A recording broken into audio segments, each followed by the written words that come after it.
The December wind cut through my thin jacket as I stood on the doorstep of the Mason family estate, watching my mother-in-law's perfectly manicured hand wave goodbye before she slammed the heavy oak door in my face.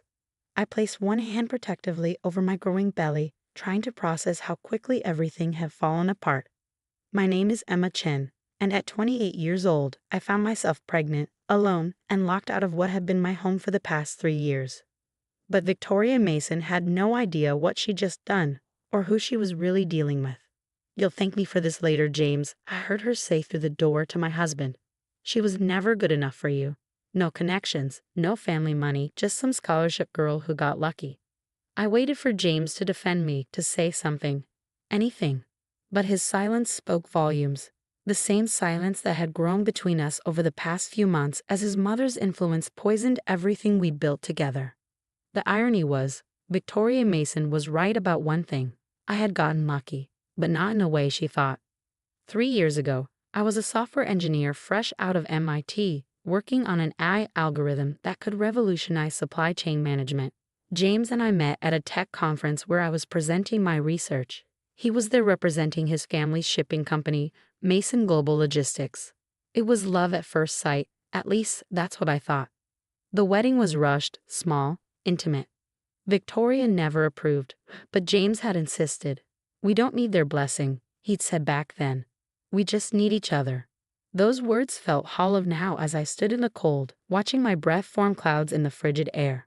What Victoria didn't know was that for the past year, I'd been building something in secret. Something that would change everything. The algorithm I'd been developing wasn't just theoretical anymore, it was ready.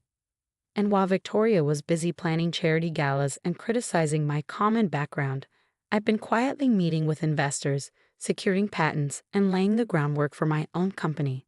I pulled out my phone, my fingers trembling slightly from both cold and adrenaline, and dialed the one person I knew I could count on.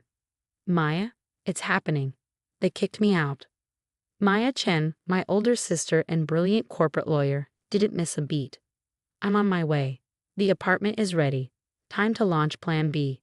I could hear her grabbing her keys, the determination in her voice giving me strength. Maya had always been my rock, especially after we lost our parents in an accident 10 years ago. She was the one who'd encouraged me to keep working on my algorithm even after I married James.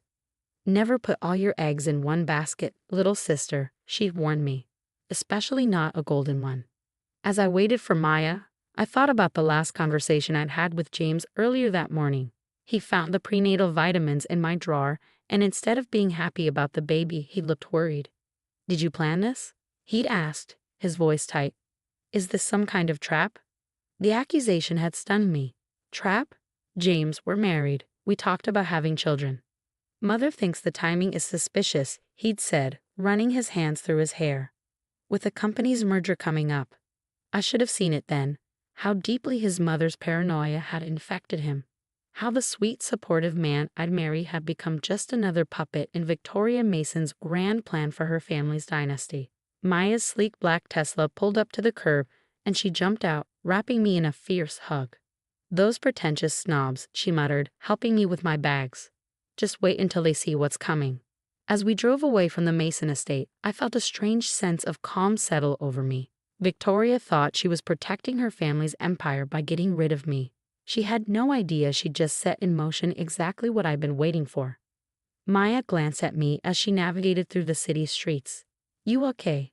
The stress isn't good for the baby." I placed a hand on my belly, feeling a small kick. "I'm fine.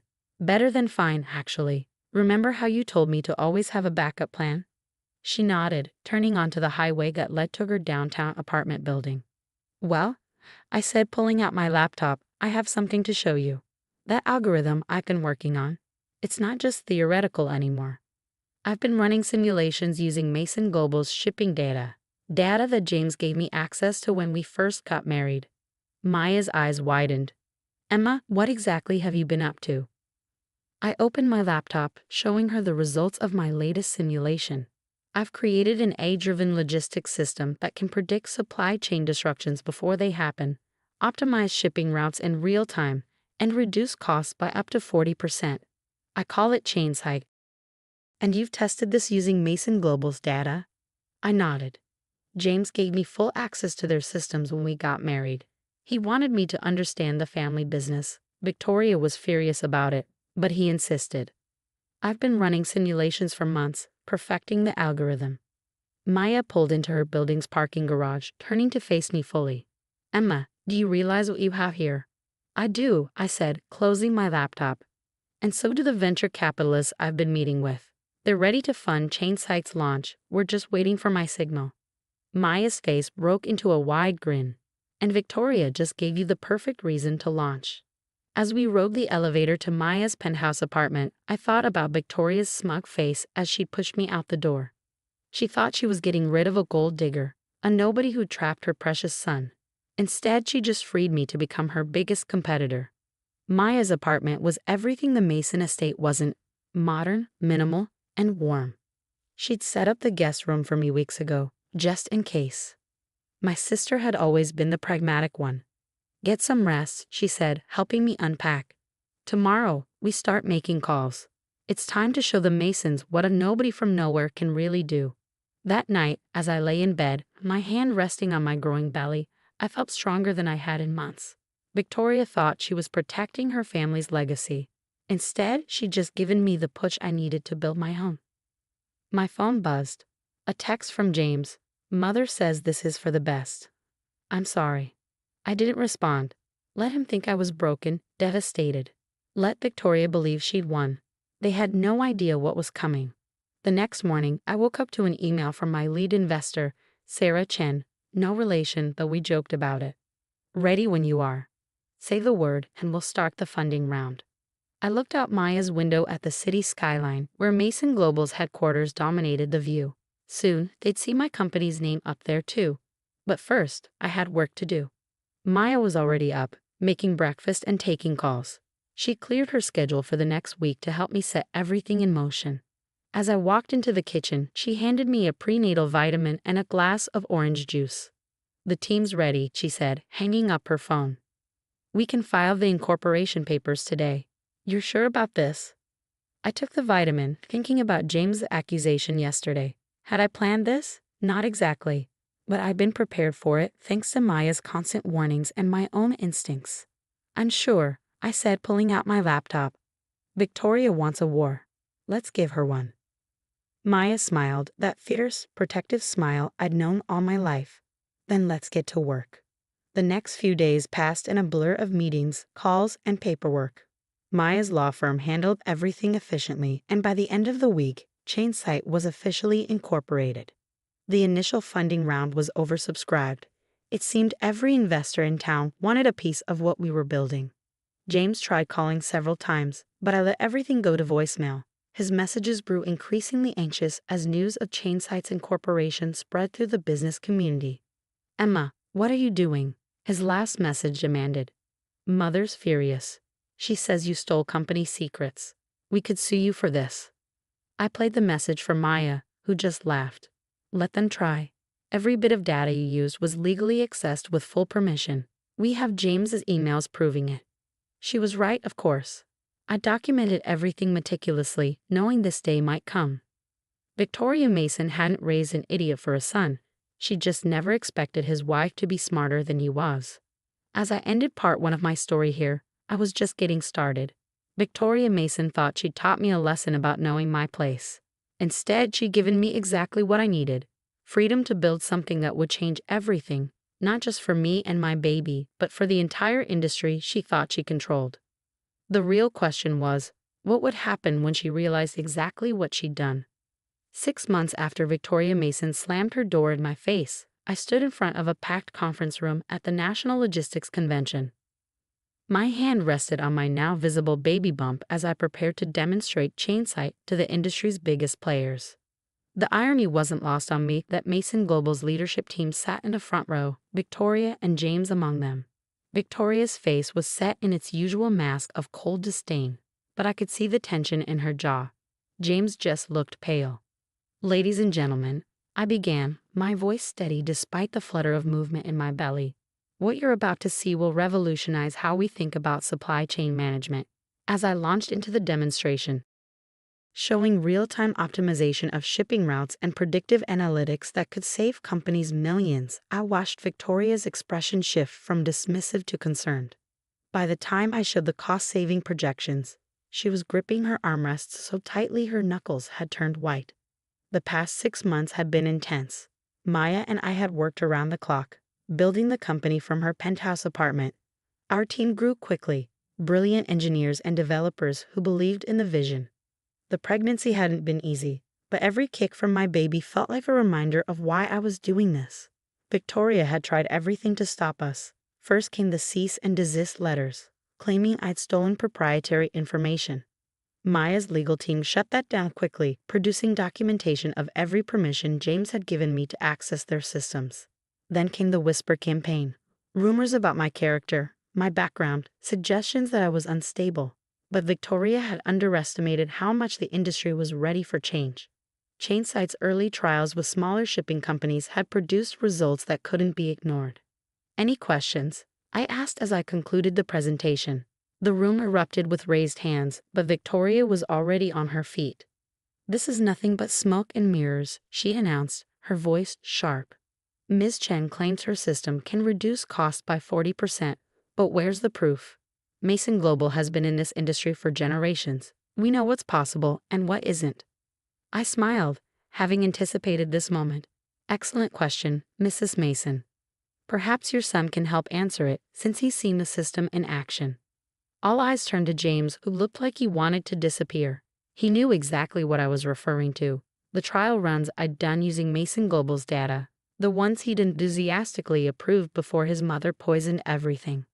I don't know what you're talking about," he stammered, but his face betrayed him. "Really?" I pulled up a series of emails on the screen behind me. "Because according to these messages, you were quite impressed with the initial results. In fact, you called them revolutionary and suggested implementing them company-wide." Victoria's face turned scarlet. The emails were damning, not just for their content, but because they proved every accusation she'd made about me stealing company secrets was false. James had been my biggest supporter, right up until she turned him against me. After the presentation, investors swarmed around me. Maya handled most of them, her legal expertise proving invaluable as we fielded partnership offers and investment proposals. I noticed James hovering at the edge of the crowd, looking lost. Finally, he approached me as the room began to clear. Victoria was nowhere in sight. "Emma," he said quietly, "can we talk?" I looked at him, really looked at him, for the first time in months. The man I'd fallen in love with seemed smaller somehow, diminished. "About what, James?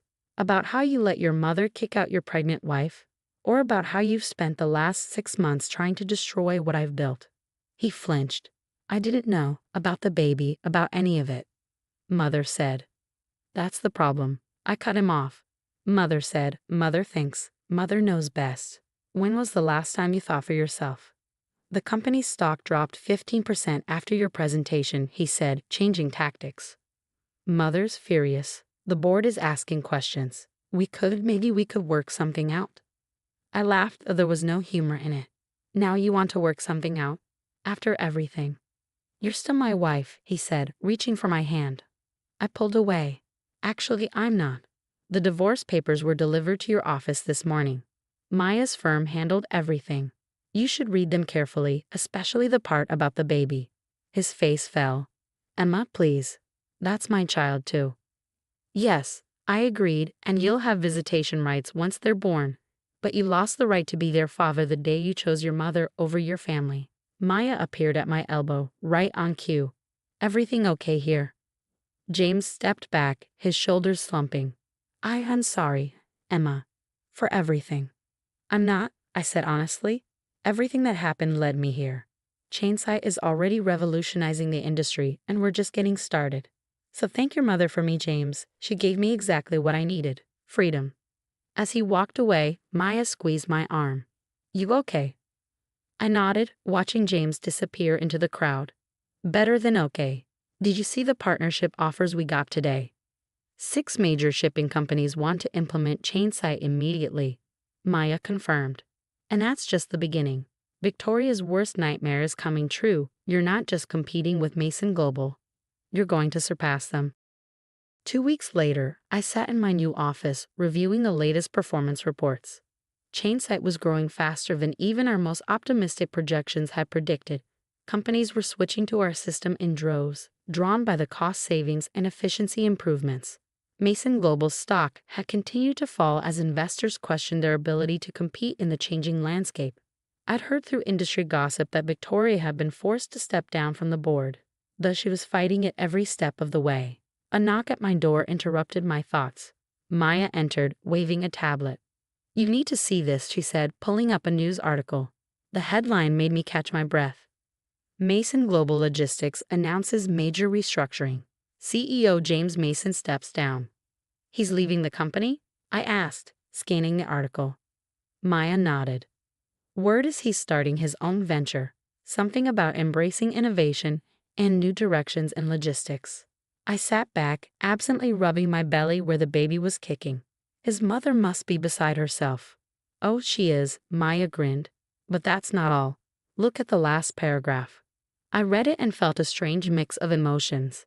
In a surprising move, James Mason has expressed interest in potential collaborations with emerging industry leaders, specifically citing Chainsite's revolutionary approach to supply chain management. "What do you think?" Maya asked. "Should we hear him out?" I thought about it, remembering the man I've fallen in love with, the one who'd been excited about innovation before his mother's influence took over. Maybe, free from Victoria's control, that man still existed somewhere. Set up a meeting, I decided. But make it clear, this is business, nothing more. If he wants to work with Chainsite, he'll need to prove himself just like anyone else. Maya nodded, understanding perfectly. And Victoria? I smiled, thinking of my former mother-in-law and her grand plans for her family's legacy. She can watch from the sidelines as everything she tried to protect gets transformed by the nobody from nowhere she threw out in the cold. The baby kicked again, stronger this time, and I placed both hands on my belly. In 2 months, I'd be a mother myself. But unlike Victoria, I would teach my child that true legacy isn't about maintaining control. It's about having the courage to create something new. Victoria had thought she was protecting her son's inheritance when she kicked me out that cold December day. Instead, she triggered a revolution in the industry she thought she controlled, led by the very person she underestimated most. As I looked out my office window at the city skyline, where the Chainsite logo now shone as brightly as Mason Global's, I couldn't help but smile. Sometimes the best revenge isn't about getting even. It's about soaring higher than your enemies ever thought possible.